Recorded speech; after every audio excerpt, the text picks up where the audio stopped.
Ladies and gentlemen of this distinguished tribunal, honored guests, it is my responsibility as part of the prosecution to sum up the evidence that we have heard here over the past 2 days. Members of the tribunal, you have spent the last 2 days hearing evidence from over 20 witnesses in support of the indictment, which charges the defendants, the United States of America, George Bush, Attorney General Richard Thornburgh, William Sessions, the Director of the FBI, William Webster, the Director of the CIA, the Director of the Bureau of Prisons, the Director of the Federal Parole Board, the governors, directors of prisons, and parole boards in each and every state within the United States in which the petitioners are incarcerated of crimes and conspiracies to commit crimes against political prisoners and prisoners of war in the United States. Your responsibilities, ladies and gentlemen, are neither simple nor are they easy. You must consider whether the evidence we have put before you in these many hours, which have been trying, supports the petitioner's contentions, and whether we, the prosecution, have met our burden of proving each and every element of the indictment beyond a reasonable doubt. Let me first thank you for your extraordinary patience and for your fortitude. I'm sure it could not have been easy on you. Ladies and gentlemen, the prosecution maintains that the evidence put before you establishes not only a prima facie case, but is irrefutable in respect to the charges alleged. First, permit me to review the summary of the charges. These defendants are charged by the petitioners with the denial of their rights to self-determination in contravention of fundamental principles of the protection of human rights under the norms of international law, by their manipulation of the various criminal justice mechanisms within the United States to select for prosecution, to convict, and to imprison those individuals, like the petitioners in this particular case, who seek national liberation and those who oppose United States foreign and domestic policies. The defendants have engaged in and conspired to engage in illegal arrests and detentions, the denial of petitioners' rights under the United States Constitution, and to deny them fundamental due process of law and fair trials after they have been arrested, and then to contrive convictions upon them.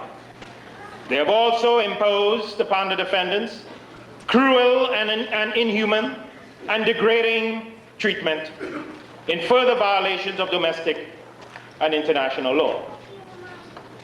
Further, these defendants must have foreseen the awful consequences of their acts and conspiracies, and that these abuses and manipulations of the domestic criminal justice system were intended to punish the petitioners for their acts of political resistance within the context of the United States.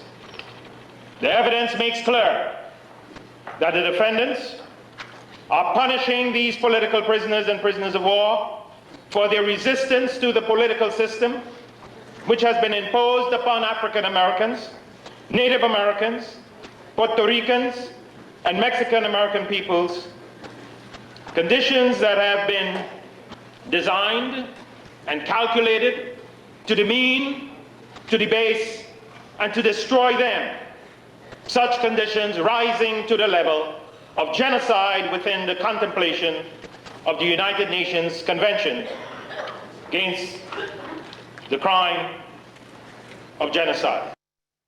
All right, peace everyone. And if all the panelists, including the co-facilitator, if y'all could turn your cameras on. Peace and blessings, Hafade, Todos Hamzu, Na'an Husi Emuk. My name is Emuk. Buenas, and welcome to the last and final webinar leading up to the International Tribunal.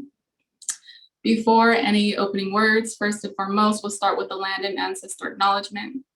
This land acknowledgement was written by the Nisenan people, whose land I am a visitor on, and then the ancestor acknowledgement was written by my comrade, Mason. So we acknowledge that the indigenous people of Turtle Island are here among us today, though nearly invisible. We understand that we are on native land and that was never ceded, and the original tribal families have yet to recover from the genocide of their people. As a resident or visitor on native land, we support the indigenous people of Turtle Island in their right to self-determination and sovereignty through the stabilization of their people, homelands, and culture. We take this moment to honor and acknowledge our ancestors as we understand that we are one with them and their spirits live on through us. We ask that they hear and accept our praise and reverence as we seek their continued guidance and heed their direction, trusting that with the wisdom and clarity to provide us, no feat is insurmountable. We are washed and made anew in waters of their blessing, rising cleansed of all impurities, all blockages that might prevent us from fulfilling our purpose in this lifetime swept away. We recognize their sacrifices and take refuge in the protection offered by their spiritual fortress they've built around us on the foundation of revolutionary love. We ask them to grant us strength and good fortune, blessing our swords and our shields and our hearts as we struggle for the right to determine our own destinies and that of our communities, striking down any enemies that may stand in our path. We ask that they connect us with those who wish to join our cause and unify us as we channel our collective energies toward our major political objective to build a new world where radical love for human beings is found. Amen. Ashe. Iba. So we are at webinar 6 today, which is post-tribunal outcomes. And so much tremendous progress has been made up to today and leading up to this October's International Tribunal. There's 17 days left until this International Tribunal, 17 days until the anniversary of We Charge Genocide petition initiated by Paul Robeson and William Patterson. And it's 17 days until we tell the United Nations and the United States and the international community that we're here today and we're here charging genocide still and again. This series of webinars up till today, we've covered the history and the purpose of the International Tribunal. We've covered interfaith perspectives on human rights violations, international perspectives on legal, educational, and political imperatives to hold the United States government accountable and to end human rights violations. We talked about the role of youth and young adults in this fight against genocide. We talked about the 6 charges, and we're here today to talk about post-tribunal outcomes. Wanted to extend so much gratitude and love and thanks to all of the panelists and the artists and the support who have contributed their time and their talent and their wisdoms to this space and the series of webinars. And gratitude and love and thanks to all the participants who have been rocking with us, who are committed to the freedom and the sovereignty and the liberation of the people and the protection of humanity. This tribunal is a major organizing tool around the issues that have impacted us for literally centuries, for generations on generations on generations. And now is our time to not only litigate these issues in the eyes of the people and the public, but to organize strategic plans of actions immediately afterwards. We hope that after this webinar, you have a strong understanding of how to move forward after the tribunal and what work must be done to accomplish liberation in our lifetime. With that being said, I am going to pass it on to Melissa Charles, an amazing comrade, an amazing friend, an amazing organizer and educator who is the facilitator, co-facilitator tonight, and will facilitate the panel. Welcome everyone. Thank you for that beautiful introduction. I am super honored to be here today amongst this community of freedom fighters and organizers and longtime revolutionaries who have really been doing the work. I know some of the folks here on today's panel have been organizing specifically for this tribunal. It's been months, years, 70 years, in fact, in the works of continuing this legacy. And especially as we enter into October, recognizing the 55th anniversary of the Black Panther Party's founding here in Oakland, California, which is where I'm located on Alumni land. Feeling super honored to be able to close out this panel series with discussions on the post-tribunal outcomes. And so with that, I'm gonna be going ahead and introducing each one of our speakers individually. And really just would love to hear what you all have prepared for us today with regards to your interpretations and your analyses and your understandings of what the outcomes and what the impacts of this kind of tribunal will be. And so we're gonna start off with Matt Meyer. Matt Meyer is Secretary General of the International Peace Research Association, Special Advisor to the International Tribunal Panel of Jurists, and the author and editor of over a dozen books, including Let Freedom Ring, a collection of documents from the movements to free US political prisoners. Always committed to bringing together academics and activists to deepen their effectiveness in making lasting radical change, Meyer believes that a new praxis of international solidarity is necessary to shift power dynamics towards justice for all. And so with that, I will go ahead and pass it over to Matt Meyer. Thank you for that introduction, and thank you for that introduction to this evening. By the way, I want to maybe shift, and this is something I couldn't do this exactly. I know that Yasmeen has to leave earlier, and initially she was going to go first because she had to leave earlier, but I know there's audio issues. So one thing she and I worked out, and I don't know if she can even hear me now, is that if she's not possible on audio now, but she has to leave soon, she can go first by giving her presentation through the phone. I will call her. I'll put up my volume quite high, and then we can put her on. So, you know, Mel or Imuk or our tech people, if that sounds good, why don't we keep me unmuted, but I'm going to take my phone off, my video off, and see if we can get Yasmeen. And Mel, you may want to come back on and introduce her, and I'll go right after her. So Yasmeen Majid was a member of the Corona, a subsection of the Jamaica chapter of the Black Panther Party in New York. Black Panther veteran, now a member of the Black Panther Commemoration Committee and National Alumni Association of the Black Panther Party. As a Panther, we are taught to serve the people, body, and soul, and my work has continued to reflect that commitment. Part of this commitment is to raise awareness and release of Panther members and other political prisoners who have been imprisoned for more than 40 years. Yasmeen Majid. Greetings. Hello? Yes, we can hear you. Go ahead. Greetings. Yes, I was a member of the Black Panther Party, and I joined the party in 1969. And while we was in the party created survival programs. And those survival programs helped us stay connected to the people. And it also helped us to build a movement and extend the party and the people, and we were protected by the people. So what I feel that one of the outcomes of the tribunal should be to create survival programs that would meet the needs of the people. And once the people's needs are met, because there's so many things, just like in 1969 when we were party members, that is needed. And this would also help us. One of the major outcomes from the tribunal, it would help organize and bring awareness of across social justice areas, and it would help us to demand the freedom of political prisoners, because we would be creating this mass movement. And so that's one of the things that I feel that the tribunal's outcome should be, meeting the needs of the people, like when we was in the Black Panther Party.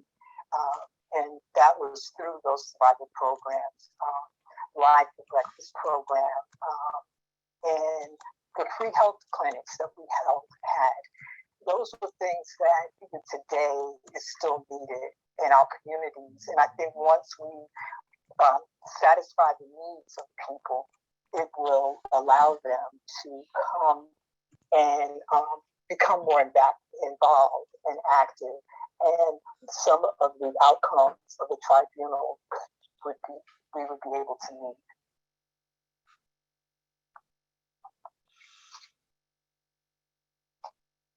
All right, sis, that was beautiful. I don't know if you have anything else you want to say. No, that's it. I'm so sorry we can't see you, and we look forward to seeing you in person. And yes, and I'm sorry that I wasn't able to say more or do more, but I unfortunately I have another commitment, but I'm going to try to stay on to as long as I can. And just to say to you and to all the comrades of the National Alumni Association of the Black Panther Party, you all have already done so much, and you always do so much. But even regardless of what you've done historically and the legacy in 55 years, just for this tribunal, just in these last weeks, all of us who've been doing behind the scenes work know how much you and the National Alumni Association have done. So we can't wait to see you in person in 19 days. Yes, and it's our duty. It's our duty as Panthers to meet the needs of the people wherever we can and wherever is possible. And right now, it's possible for us to be a part of this and participate in this, and actually to have the realization of this happening from,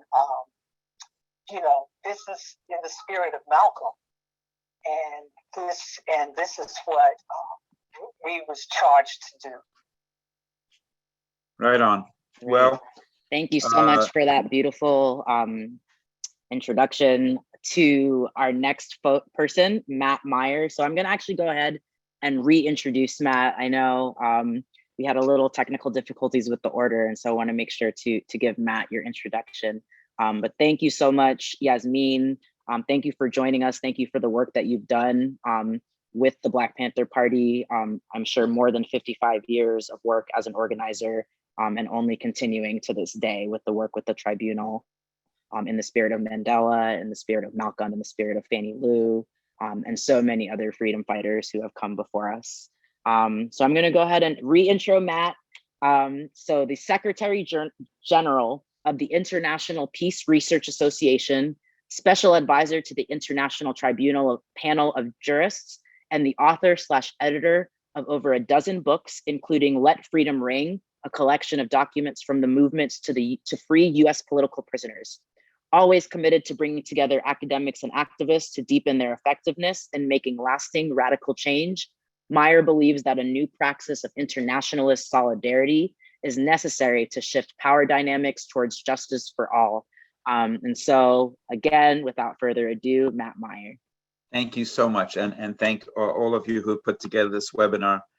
I guess I want to start by saying thank you, and another last tribute to Yasmeen. It's really hard not to hear a presentation like that and to think about a legacy, and not either close or open and close, and somewhere in the middle say all power to the people. I also want to talk about another quote, not as popular, but as poignant for the topic I was asked to speak on, which is solidarity and internationalism. Because this is a quote that's one of the favorites, guided many of us over the years doing solidarity work. It's a quote from Wende Marshall, the first president of independent Mozambique and the head of the Front for the Liberation of Mozambique, Frelimo. And even though we talk a lot about a reconciliation and about peace, certainly in my organization, International Peace Research Association, this particular vision is still one that inspires.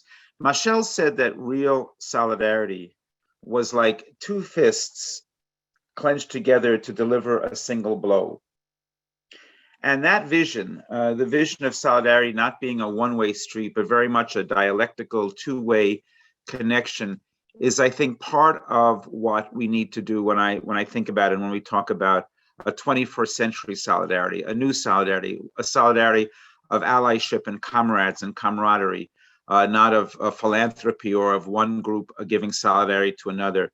And certainly it seems clear to me, I think to most of us, many of us now, especially working in the global north and working in the United States Empire of America, that we have as much, if not a whole lot more to learn from radical and revolutionary and human rights movements of the global south, like Mozambique, than we have to teach. We have much, much more to learn than we have to teach, and we had better be better listeners as we go into this next year. So those words of Samora Machel are important as we refigure solidarity and think about post-tribunal possibilities. I also think it's kind of a lovely connection to start with Samora Machel, because when we talked about the spirit of Mandela, and when we shifted some months ago, a half a year or maybe more ago, from being in the spirit of Nelson Mandela, to understand that we were really talking about the many Mandelas. And yes, some of them were mentioned, Fannie Lou Hamer and Ella Baker, and there are many more of all Black, Brown, and Indigenous peoples. But we specifically had in our logo two other named Mandelas, and that is, of course, in addition to Nelson, Winnie Mandela, who was a militant in her own right, and Graça Machel Mandela, who was actually Samora's first wife, but much more than being married to both Samora Machel and later Nelson Mandela. Graça was the first independent deputy minister of education of free, regular minister of education of free and independent Mozambique, and has become one of the planet's leading voices in the elimination of child soldiers and looking at general youth peace and youth empowerment around the world. And I guess that brings me directly to the 2021 tribunal, which is 19 days away, and to my own work helping develop the international panel of jurists, and then helping to figure out some of the post-tribunal outcomes that we hope the jurists and others will provide us with in the months and years and decades to come. So first of all, I think it's worth saying that though the International Peace Research Association, my own organization, has been an endorser of the tribunal, that it's important to understand a certain distinction. And Brother Jihad may speak more about that. But the Spirit of Mandela Coalition, which is organizing this and the other webinars, houses the groups organizing the tribunal. But for most of the tribunals historically that carry on in the legacy that we fit into, there is a panel of judges or jurists that in fact have a certain independence. And so the panel of jurists were ones that myself and a few others with input from the Spirit of Mandela Coalition and our components helped organize to become an independent panel. So in fact, I will tell you now, and everyone listening for the first time, that tomorrow, check your emails. We want people to register for the tribunal, and we want people to register for the webinars so we can contact you in the future. And if we have your email address, you should get an email sometime in the next day or so, because tomorrow, the panel of jurists will put out their first press release. In that press release, all of their names and who they are will be announced. And they also have a web page that will go live for the first time tomorrow. And that's the place where you won't see some of the propaganda, some of the background, some of the militancy that you might see on the Spirit of Mandela webpage, but you'll see all the official documentation, including the verdict that they will come up with and deliver after they sit through the hearings of testimonies on the 22nd and 23rd of October. So Monday the 25th, in front of the United Nations, this panel of jurists will sit in judgment. They will evaluate the documents and the evidence provided before them, and they will make, based on international law and their own human rights experiences, a verdict that hopefully will become a tool that we can all use in the post-tribunal days. I'm going to say a little something about this panel without revealing too much of without giving away too much of what you'll see tomorrow. But we're very pleased that this particular panel is both, in our evaluation, serious and distinguished enough that they will have the kinds of impacts in the international arena that we need them to have, as far as allies and people who understand the situation of human rights abuses in the US. So we feel like they're a sympathetic ear, but also an independent connection to the world of international human rights. So we have in there some prominent jurists, human rights activists, and lawyers from South Africa, of course. Spirit of Mandela has that South African connection. From India, from France, from really every continent and corner of the world. But not just that. We also have two of the jurists who one can say have a special relationship to the US empire and to US human rights abuses. One is the chairman of an indigenous nation, the Mashpee Wampanoag, technically part of the US, of course, but also in its own way sovereign, because of course the struggle of Native peoples to be sovereign continues. And the other is a Puerto Rican jurist, a former leader of the Puerto Rican Bar Association, and one of the Puerto Ricans who's a special expert advisor to the United Nations Committee on Decolonization. And of course, Puerto Rico is not an independent country, but it has this colonial connection still to this day to the US. And yet we, in our understanding of internationalism, believed it important to empower a Puerto Rican jurist to serve on this group that will, in fact, judge the human rights abuse cases that are being brought before them. So that's a bit about the context of what the panel of jurists will be doing as we move towards the tribunal. But let me take the rest of my short time left to say a little bit about post-tribunal outcomes, which is, of course, the topic of this webinar.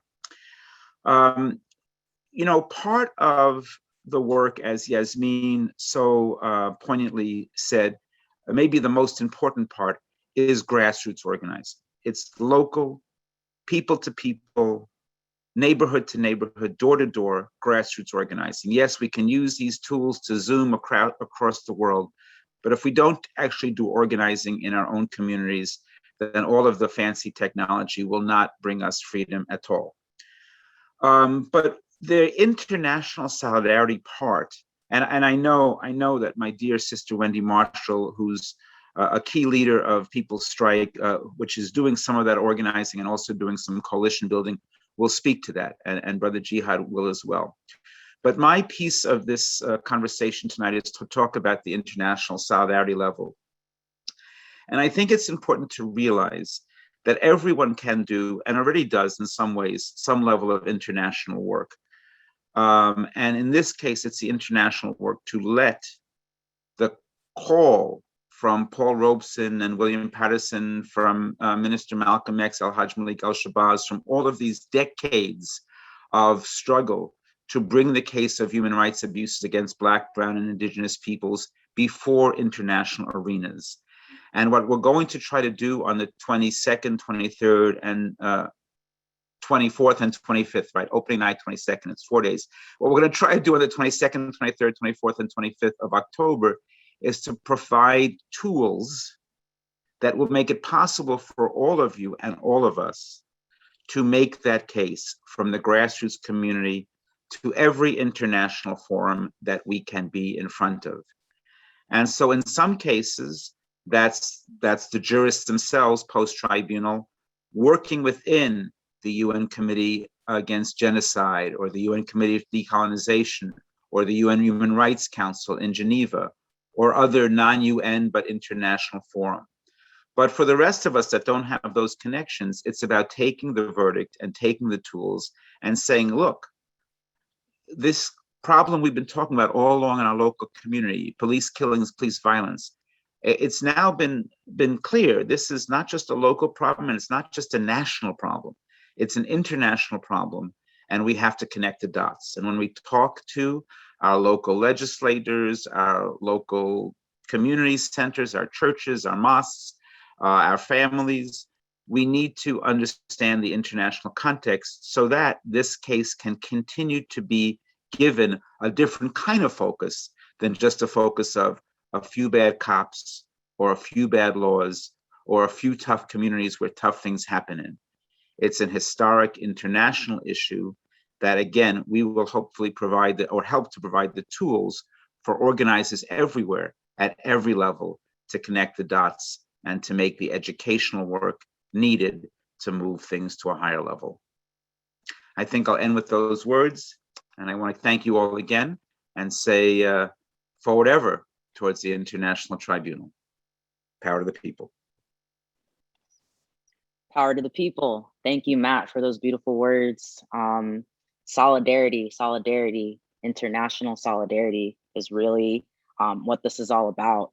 Loved what you had to say about solidarity, bringing two hands clenched, united, right, to bring that unifying blow to the American imperial machine, and hope to see that as a tribunal outcome, continuing to bring folks together internationally with this common understanding of what it is we are fighting against and what it is we need to destroy.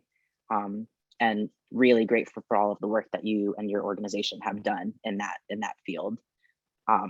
So with that, I will go ahead and introduce our next panelist, Wende Marshall. Dr. Wende Marshall is a national coordinator of People's Strike, a leader of Philadelphia's Raft Rank and File Temple, a caucus of the Temple Association of University Professionals, and author of Potent Mana, Lessons in Power and Healing, which examines Indigenous Hawaiian practices in the context of building for Black liberation and an end to all oppression. And so with that introduction, I will go ahead and turn the floor over to Dr. Wende Marshall. Thank you. Hi, y'all. Potent Mana is actually not about Black liberation. It's about Hawaiian liberation, Indigenous Hawaiian liberation, although there are many lessons that we can learn from that about our own liberation. I wanted to start by saying that just talk a little bit about what the moment in which the tribunal is occurring. Can you all hear me? Yes. Yes. Okay. Yes, we can hear you. To talk about the moment that, sort of the backdrop for the tribunal, what we face. So we're in a complex, multifaceted crisis that includes epidemiological issues, this pandemic, the next pandemic, economic issues, as in the crisis of capitalism, climate catastrophe, as in wildfires, floods, and hurricanes, and the rise of fascism and the armed white right. So these are all things that the tribunal is up against and is occurring in the context of. And I think it's really important to get clear about that stuff, although I'm sure people are more or less clear, and to think about some of what we need to do to move ourselves forward. I wanted to talk a little bit about People's Strike and some of the lessons that I've learned being involved with People's Strike since the beginning of the pandemic. Kali Akuno convened People's Strike in April of 2020. And from April of 2020 through the rest of 2020, People's Strike was engaged in monthly actions and monthly broadcasts to highlight the crisis of COVID and the crisis of capitalism. And then when the Floyd and Taylor uprisings began, of coordinating and being part of that. One of the things that we have realized in People's Strike is that while the historic conditions are ripe for revolution, the subjective forces, all of us, are not, are disorganized and weak. And that's not to throw shade at people's efforts, but it is to say we're a long way from where we need to be to meet the challenges we face. I think that after the elections, in which Biden was elected and Trump was defeated, which had the effect of taking the wind out of the sails of movement to a large degree, which is a lesson in how liberal Democrats can co-opt a movement, how rich philanthropists can co-opt a movement. People's Strike sort of shifted to a new focus, which was on the concept of building brick by brick and recognizing that we can't expect for the revolutionaries we need to be out there. It's our job to make those revolutionaries, to help them develop. And so People's Strike sort of turned inward, thought about what does that mean? What does our work look like if we make that kind of decision? And as part of our strategic program, we're having a People's Movement Assembly, which will focus on housing, abolition, international issues, among other things, in the last a week after the tribunal. So that's one thing that will follow from the tribunal. I think it's important to emphasize that building brick by brick means that we recognize and sort of name the state we're in terms of our forces, the people who are fighting for liberation, for socialism, for justice, fighting against the stultifying grip of the nonprofit industrial complex and the Democratic Party. And as we move into the next period, which will be characterized by evictions and foreclosures, leaving millions of people homeless, to join the millions of people who are already homeless, issues about what a year and a half of online learning means for public education and for our children. And then just the velocity of the crisis we're in. I'm about to be 60 and didn't really realize how fast things would happen, how fast the climate would collapse, how fast American empire would decline and droop and fall apart, how quickly the right would rise. So all of that stuff is part of the problem. I think that we need to develop new ways of understanding what organizing means. I especially think that because I'm a pretty big critic of the nonprofit industrial complex and of paid organizers doing all the work. I think that we need to learn to do the work ourselves in organizations that are democratic, and that means we have to figure things out in a different kind of way. One of the things we're thinking about in People's Strike is that rather than asking people to join People's Strike for an indefinite period of time, is to ask people to join specific projects that will last for, say, 1 month or 3 months or 6 months, so that there's a beginning and an end and people don't think they have to give away their whole life. I want to say that mutual aid is very important, that we have to meet people's needs. A gigantic task in a country which fails so miserably to meet basic needs for healthcare and nutritious food and decent housing. But at the same time that we provide that mutual aid, we have to confront the state and confront capital, because just providing mutual aid is not enough. And I think that was clearly a lesson from the Black Panther Party, that at the same time that there were breakfast programs and clinics, there was also an insistence on confrontation. And I think that we need to bring along. We have to remember that. So let me see what else I wanted to say.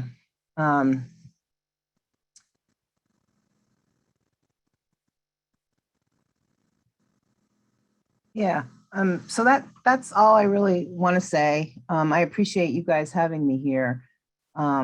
Look forward to hearing from Jihad, and signing off. All power. All power.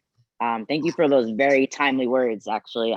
Just in conversation this weekend with folks around what's to come with our economy and who that is going to impact and what that means for the work that we are continuing to do with regards to not only survival programs, but our really liberation work, our decolonization programs, and what it means to actually move towards liberation in the war that we are fighting right now. So really appreciate your words, Wendy. Just a really quick announcement to our guests. As you noted in the chat, if anyone has any questions for the panelists, please feel free to start typing those into the questions and answers. We have one final panelist who I'm going to introduce in a second, and then we'll be opening up the floor to some questions and answers. And so last but certainly not least, we have Jihad Abdulmumit, is the chairperson of the National Jericho movement. Jihad, would you like to join me on screen? Yes, I think you have to Awesome. let me in. So Jihad is a member of the Spirit of Mandela Tribunal Coordinating Committee, a member of the Jamaat of Uthman Dan Fodio, and playwright. He lives in Richmond, Virginia with his wife and 3 children and works as a senior case manager at Health Brigade, a free clinic that serves and underinsured marginalized populations. Jihad, it's all yours. All right, thank you everybody. And I would like to start off by grounding myself with Bismillahir Rahmanir Rahim, in the name of Allah, most gracious, most merciful, and Assalamu alaikum to my co-workers, my co-hosts, my panelists, and to the listening audience. Really extend my appreciation to Sister Emok and Mel for their work in facilitating, and to my comrades on the Spirit of Mandela Coordinating Committee. One is on the call right now, my comrade, Matt Meyer. Thank you so much for your work. There's a lot of work that goes on behind this. I want to pitch some serious ideas to you, sisters and brothers, and it behoove you to maybe take a piece of paper out and write down what I want to say. Because as Dr. Marshall just said, as Sister Wendy just said, you know, we want to take stock and inventory of the time that we are in right now, and what we should be doing right now to address that. And that conversely, that means that, you know, we need to look over our shoulder a little bit and recognize the things that slipped away when it was said before that we should seize the time. But we haven't seized that time. And you know that as well as I know that, sitting here listening to me. Anybody that's a human rights activist today know that we have lost grip on the vanguard position. This tribunal gives us an opportunity, along with the efforts of other organizations and comrades in the field, which are many, you know, to regain that grip, to regain that vanguard posture, to get us away from just the mode of protesting and asking the government for such, to put ourselves in the position where we can use our acumen, our historical experiences, the lessons that we've learned, you know, our brilliance as a people, to be able to put forth our own policies and be able to effectuate what our comrade Jalil Mutakim says so many times, effectuate the call for we are our own liberators, or are we not? All right, so I want to cover some things about the tribunal. You know, this is the sixth webinar. We've had webinars before. For those that have been tuned in from the very beginning, we had webinars dealing with community activists addressing many of the issues that we're talking about today through the tribunal, and that are present and current in the United States. We had a webinar with religious leaders, bringing into the religious faiths at the same table in space. So that's joining activists and religious leaders and representatives of different faith groups. We had a webinar on the international aspects of our tribunal with the legal perspective there, where Comrade Brother Lennox Hines was on that particular one. We've involved the youth. We had a webinar where the young sisters and brothers have had the mic to be able to voice their input. And then last week, 2 weeks ago, we had a webinar, I believe it was discussing the charges themselves, which I think for the most part, those listening, you know, have seen that information sheet with the charges, genocide. We are here to say that we dare to struggle, dare to win, and let that resonate with you. Because a lot of times our statements and slogans that we have said decades ago has lost their punch in our heart. They don't reside in our bosom anymore. So hopefully through the efforts of this tribunal, that something simple and real and potent as dare to struggle. I dare you to struggle. I dare you to be a part of this initiative. I dare you to resume your rightful position as a vanguard in a place called the United States of America. I dare you. So dare to struggle, and then by the grace and mercy of the Creator, then we will win. So this tribunal is unique. We want to salute, as Comrade Matt brought into the space earlier, all the other tribunals that has happened before, and the names of those brilliant sisters and brothers that have been involved with that. We're on their shoulders right now. We're building on experiences and lessons I've learned, and how can we do it? This tribunal, sisters and brothers, is actually an organizing tool. Because what we're proving by charging genocide and all the elements, police brutality of Black and brown and indigenous people, mass incarceration of Black and brown and indigenous people, our freedom fighters languishing in prison for 50, 60 years, decades we're talking about, mind you now, and many of the listeners are not even that old. And we're also bringing into issues that resonate with all Americans, climate control, and how the capitalist system has just gutted us out, and the exploitation of resources and the people, you know. And so we're charging environmental racism. How does that impact on Black, brown, and indigenous people? We're also charging, in connection with the charge of genocide, the 400 years that caused us to have so much trauma through the neglect and lack of access to medical care and attention and the resources we need, from food all the way to actual medicine and a healthy living environment, you know, to become healthy and productive human beings. That's what we're charging. And if anybody can look at not to get into the minutiae details, but the powerful details of what are the elements of genocide. And you know that when we speak about genocide, somebody say, oh, wow, genocide jihad? Yes, genocide jihad.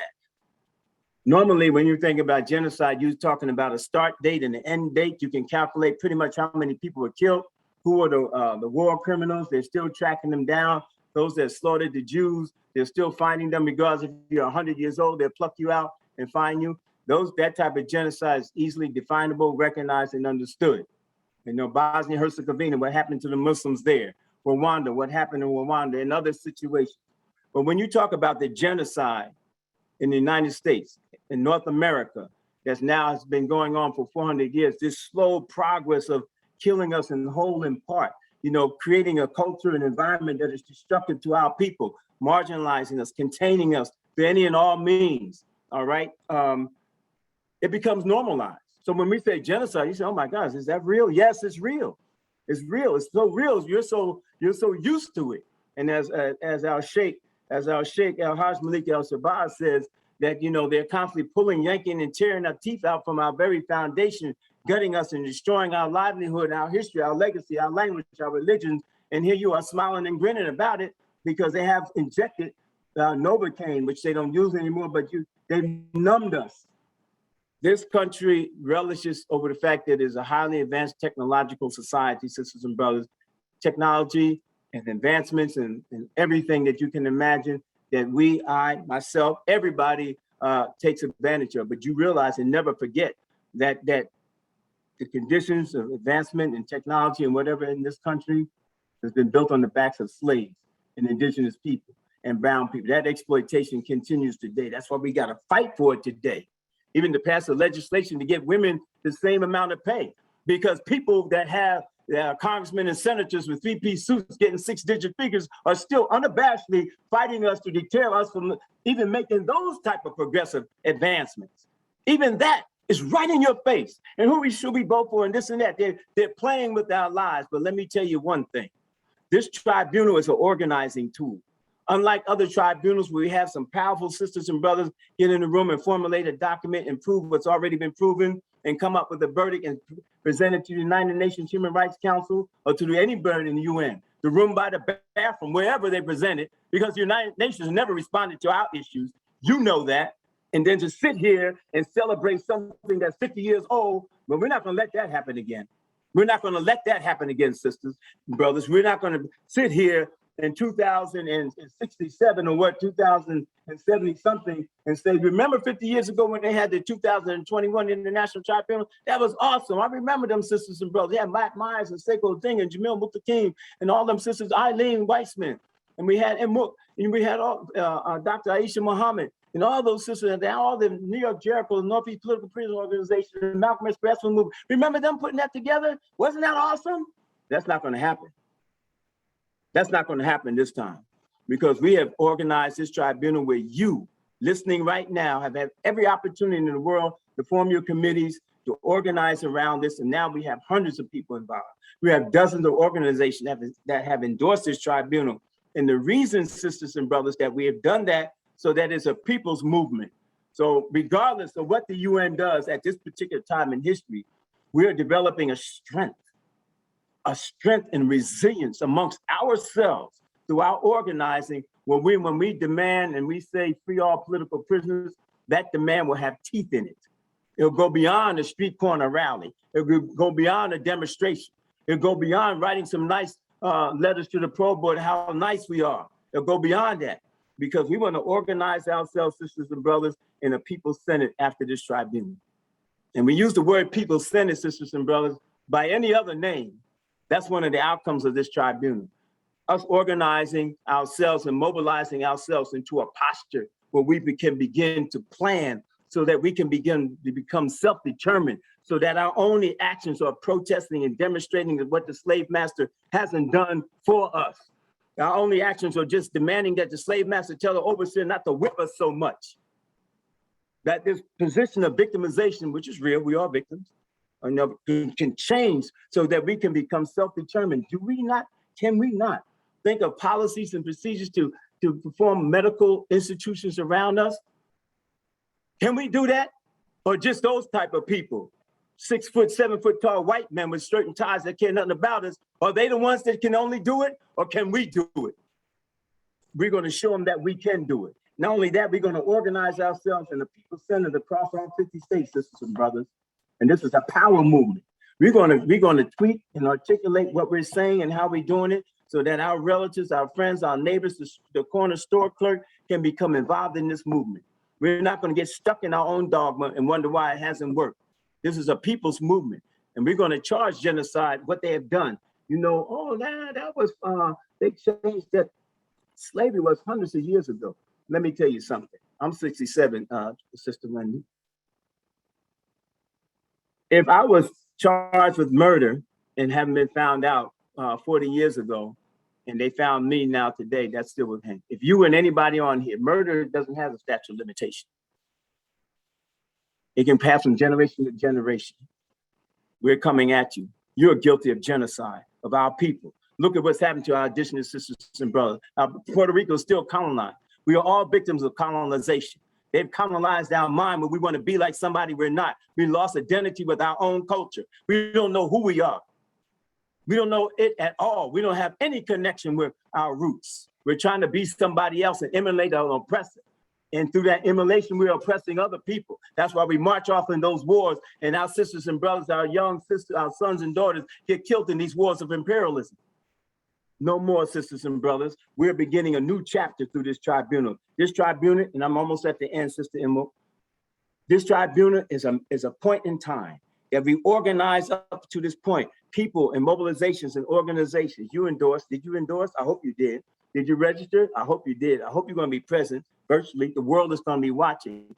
Brother Matt already talked about the scope and breadth of the jurists. This is bringing the stage of international attention on us. Instead of us going scrambling overseas for this and that, they're coming here to look and see what we have to say. We have invited them into this space, and by golly, they are here in this space to hear what we want to say. So on that October weekend, we're going to prove what's already been proved many times, sisters and brothers. You know we're being slaughtered and marginalized and killed. You know that every time there's a hurricane and a storm, we're the least ones to get help and resources to rebuild our lives and community. You know that we've been traumatized. Who taught us to hate each other? Who taught that? Why do we kill each other in our neighborhoods? Why can't we even address that? Why do we have protests, but what's happening in DC, in the White House, in Congress, and when JoJo shoots Bobo in the community, we have nothing to say. That's going to change. We're going to empower ourselves. We're going to make it known to the world. But if the world going to have to catch up with us, because even though we're making that case to the world and the jurors will make that proclamation, and I'm sure they'll find it guilty because the United States is guilty. But regardless of what they say, regardless of what anybody says, we are our own liberators. And we're going to prove that fact. And we're asking you to become a part of that and stop shumming and jiving and looking at us like we're some type of aberration. I'm talking about all the leftist movements. I'm talking about all the sisters and brothers that's been involved. This is our call. This is our day. This is the moment to seize the time. This is a something that should stop the country. It should definitely stop New York City, where it's going to be held at the Malcolm X Betty Shabazz Cultural Center. That's where Al-Haj Malik al-Shabazz was assassinated. So it resonates right there. We're going back to square one, ground zero. And we're going to have this tribunal right there. And we're going to have attorneys led by Nkechi Taifa to bring out this information. And we're going to have witnesses to bring forth the verified information that you already know is happening.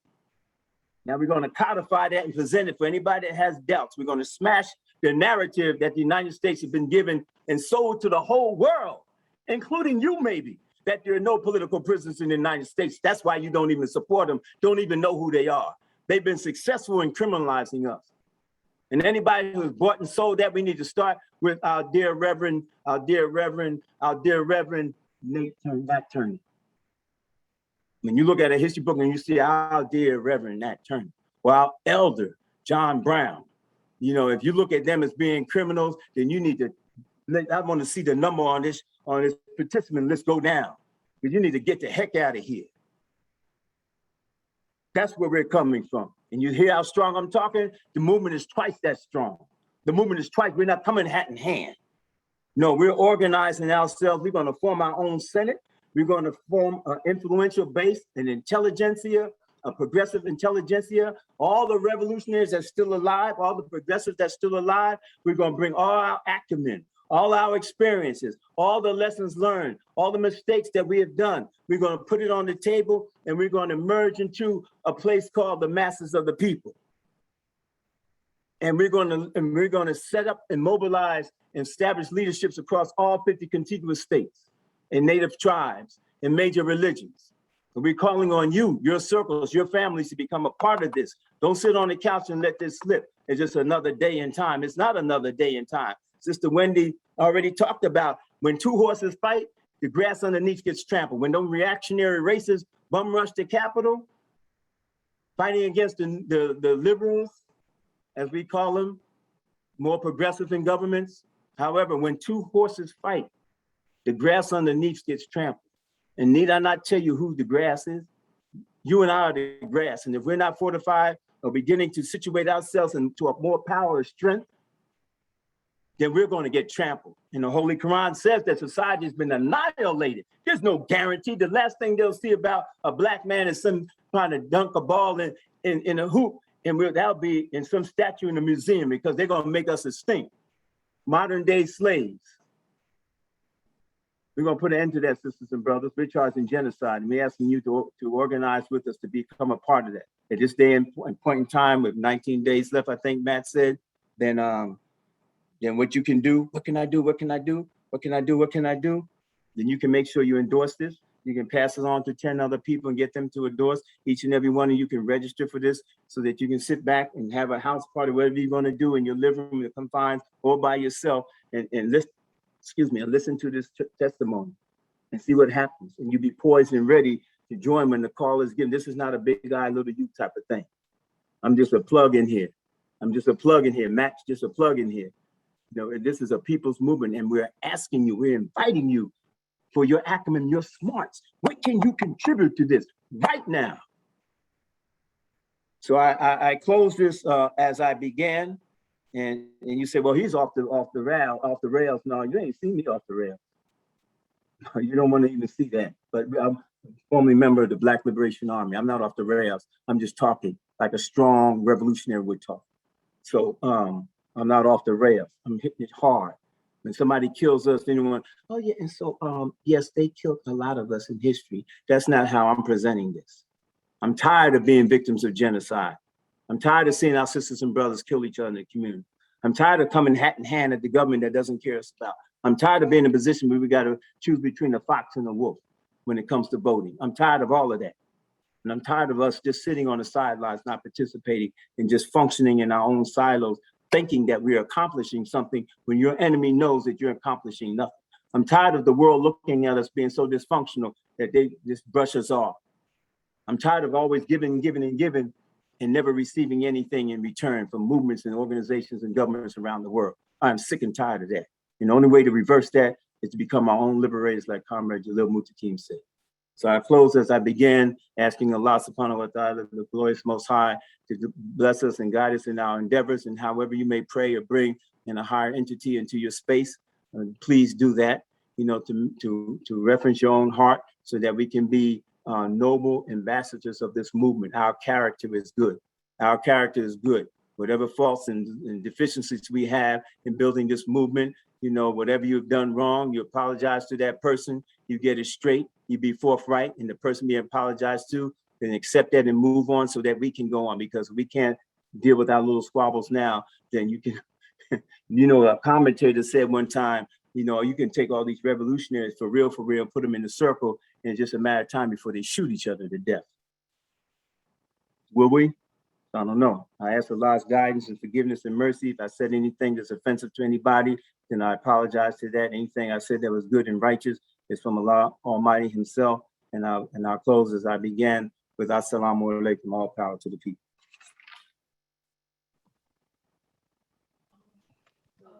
I appreciate you, Brother Jihad. Been in so many meetings with you. No, turn your camera back on. All panelists, please turn their cameras on. Stay here. Appreciate you and everything you had to say tonight, and from speaking from the heart and speaking with all the passion and breaking down the tribunal, breaking down the outcomes, and just emphasizing how we're all tired and we just need to get back to work and be the vanguard party like Jalil says and get this work done. Mel, you want to join us? And then we're just going to transition into Q&A. We have a few really good questions. I think the first one that we could start off with is, in what ways can organizations use a guilty verdict by the United Nations Commission to free political prisoners and prisoners of war? Any suggestions or recommendations are welcome.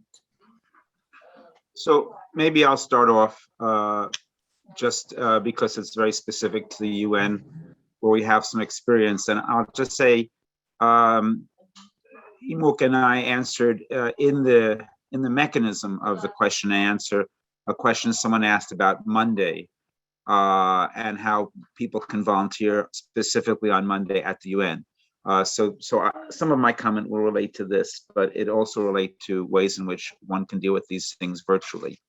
And I'm going to answer it by telling a story from real recent past history. And it's a story of the movement to free Oscar Lopez Rivera, Puerto Rican patriot, who was considered by many, including many heads of state in Latin America, the Mandela of the Americas. And I'll say that when Oscar first got into prison, was jailed with over a dozen of his colleagues and comrades in the early 1980s, 1980. Many people didn't know their names or consider them some ultra-left fringe group, barely worthy of support. And by the time Oscar came out, he really came out in some ways as the father of the nation, the hero of the nation. One can't visit Puerto Rico and have dinner with Oscar without people coming up and taking selfies and asking for autographs. It's quite sweet and also quite appropriate.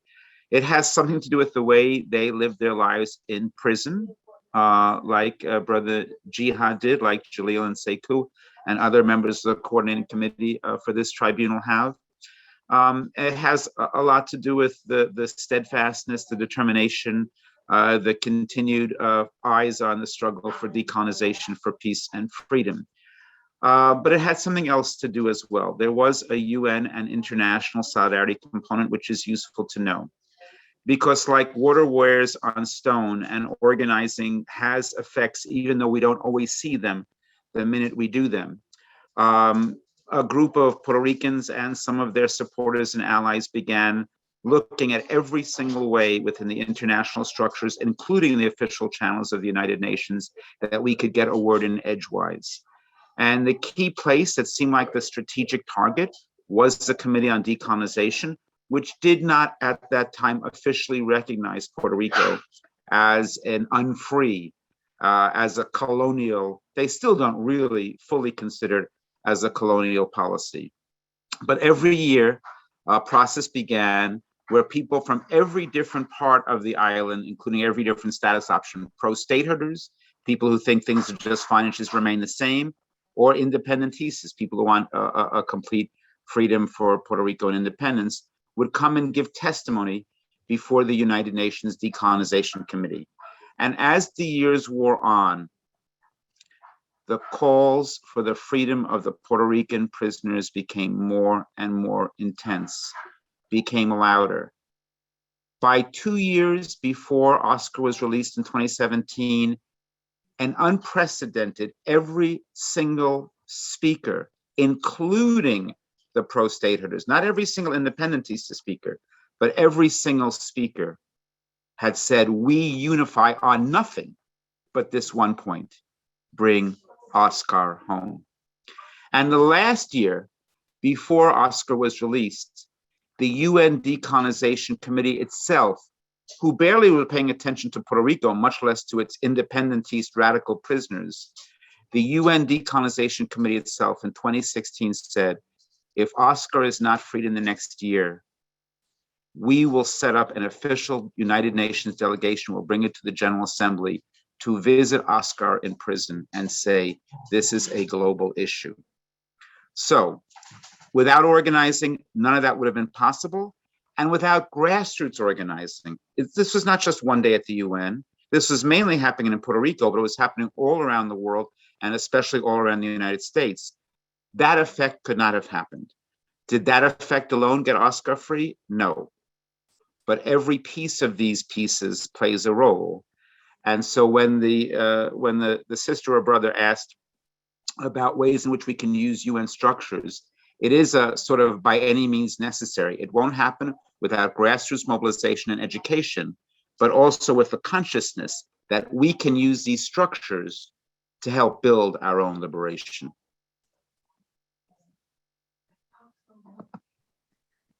Thank you, Brother Matt. Did any of the panelists have anything to add to that question? Yeah, I think it's an important question because at the crux of all this, it is also a tribunal to free freedom fighters that's been languishing, as Matt brought out, and before when he did his presentation now for 40, 50, and 60 years. And but we also, so when it comes to New African or Black freedom fighters, definitely at the bottom of the totem pole. And that is the ultimate threat to the United States government, you know, is revolutionary Black people. I can tell you that right now. And those are the ones that are subject to stay in prison. The ones that have gotten out, it is, like Matt said, it's true, through organizing when the opportunity is crossed for them to, where the state couldn't deny them any longer based upon a sentencing structure, all right? And taking advantage of that and having a lot of people write letters, strategic letters to get them out. A lot of effort goes into financing lawyers to do legal work, you know, which is slowly getting out. But you know what? Justice delayed is justice denied. You've done nothing. You're killing us. There's no justice in that. Even when a comrade comes home, there's no justice. Have you had us up in there for 50 years? We're glad you're home. But we realize those initiatives, you know, they're home because of the organizing to the extent that we've done, like Matt said, you know, and taking advantage when legal confluence comes together. Oh, there's the opportunity to go for the parole board for the 100th time, you know, and now maybe we can get them out because they just can't hold you there no longer as much as they may want to, like that. But this here tribunal, sisters and brothers, it may have a longer trajectory. First of all, okay, then I'll be quiet. First of all, a lot of our freedom fighters have their own defense committees, which the Mandela Coalition supports. You know, National Jericho supports, the Northeast Political Prison Organization supports, Malcolm X Grassroots Movement supports, Critical. All these organizations support what's going on. So that's real right there. But this trajectory is just a little longer in terms of building a base. So not only the comrades has been there languishing for decades, those that come in, that we will have to build ourselves to a point where we can universally address this more effectively, not just have pockets of victories there that's finally won. So, but if somebody said, well, we got to get them out now. I know we do. We do. We have to chew bubblegum and walk at the same time. I got that, you know. But 5 years from now, don't turn around and say, I wish we would have done that, because we have to plan another route. I wish we would establish this initiative to establish a base to involve tens of thousands of people that we don't have. I wish we would have done that. Right now, we just have to resort to our own email list of 50, 60 people.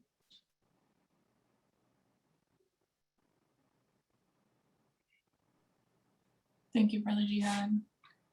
We have a question. Thoughts on securing and developing our resource pipelines, people, economic information powers in the age of AI, machine learning, and automated COINTELPRO programs? And Mark, say that again. I was trying to read something you were saying.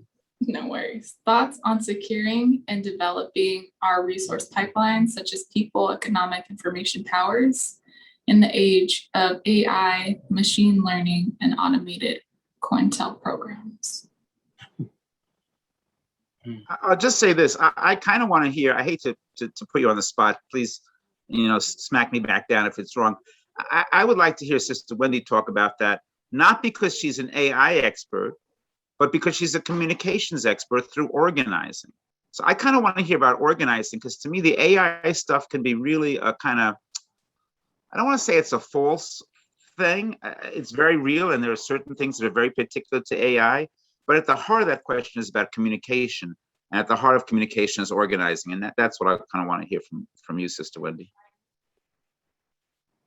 Yeah, I don't know anything about AI, but I do know this. I think that we all have to be security conscious. We have to use the platforms that are available, but we still have to communicate. And so we have to figure out what kind of communications we can do on, any given platform, and what kind need to be face-to-face, which is complicated in pandemic. But I don't think the questions about digital COINTELPRO should stop us. Clearly the stakes are very high. I think as Matt's partner Meg said to me once, one of the reasons political prisoners are important to talk about with young people is so that people understand the stakes very clearly of the fight that we're in. And I think that's really right. So I think that too much, I'm sure they know exactly what we're up to, but that shouldn't stop us from doing what we have to do. Right on. Thank you so much, Sister Wende. Alrighty, so let's do one more. The tribunal and after are ways for us to emphasize what we are for, what solutions we would provide as a part of a People's Senate. Decision-making on matters of concerns is important and requires a space for information and discussion. Any thought on how that might be organized on a regular basis? May I? Okay, yes. So yes, that's a very good question. After the tribunal is over, after everybody falls out and wakes up about a couple months later, but no, I was joking. But at the tribunal, before it's over with, before it even begins, we're going to begin the planning of regional conferences, and set up a mechanism of people's suggestions, and we'll have a structure already set up and have suggestions feed into that, how we can sustain it, what will be the focus, how we will be able to vet people, what will be the tenure, all these type of things. Now, the Tupamaros and other organizations, there's lessons to be learned where those things are done regionally. I mentioned state by state, regionally may be another option. Yes, so that's how we'll begin, the same way we began the process of this tribunal, by opening it up, setting a structure, time, date, and this, and inviting input, which is we utilize all the way through this whole process, you know. So that's how I would answer that right now. You know, it's something that we have to build, that we will build. And so don't be discouraged by that answer. That's just like saying, you know, that we are deserving of reparations, and then somebody sticks a microphone in your face, you know, well, how do you think that reparations should be doled out here in 2021? Because you don't know an answer, you as an individual, I don't know, maybe like that. That don't mean that reparations not deserved. You know, so the answers we're building collectively to that, Kathleen, and everybody definitely answer the question. You know, and we're tooling that and shaping that, as Attorney Najee Mujahid once said, you know, we're driving the car and building a lot of parts of that as we go. And that's what the Panthers had to do with our survival programs and a lot. We're pioneers in our communities, but now we have those lessons learned. And not only the Black Panthers Party, but a lot of other organizations that were boots on the ground in the community, learning as we go and making, but we've learned. And we made a lot of mistakes. As far as the counterintelligence program, that's always going to exist. I say that only the protection to that, and the Holy Quran said, you know, same thing that Chairman Mao said, no investigation, no right to speak. Somebody brings you information, investigate it.